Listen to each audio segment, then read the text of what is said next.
ইয়া আইয়ুহাল্লাযীনা আমানুত্তাকুল্লাহা ওয়া যারু মা বাকিয়া মিনার রিবা ইন কুনতুম মুমিনিন, হে যারা ঈমান এনেছো তোমরা আল্লাহর তাকওয়া অবলম্বন করো, আর তোমরা যদি মুমিন হয়ে থাকো তাহলে যা অবশিষ্ট আছে সুদের তা তোমরা ছেড়ে দাও।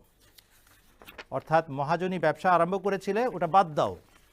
তোমরা টাকা লোন দিয়েছিলে, ধার দিয়েছিলে টাকা বাড়ানোর উদ্দেশ্যে, এটা হারাম। এবং ওইটা বসে বসে খাবে, রাতে 100 টাকা দিলে আর সকালে 110 টাকা ফেরত নিবে, এটা হারাম। এই যে কোরআন শরীফের আয়াতগুলো আছে এটার পরে আল্লাহ তাআলা আরেকটা ওয়ার্নিং দিয়েছেন, যারা ছাড়বে না সুদের ব্যবসা, মহাজনী ব্যবসা করবে, ফাজানু বিহারবিম মিনাল্লাহি ওয়া রাসূলিহি, তারা প্রস্তুত হয়ে যাক আল্লাহর সাথে যুদ্ধ করার জন্য এবং রসুলের সাথে যুদ্ধ করার জন্য।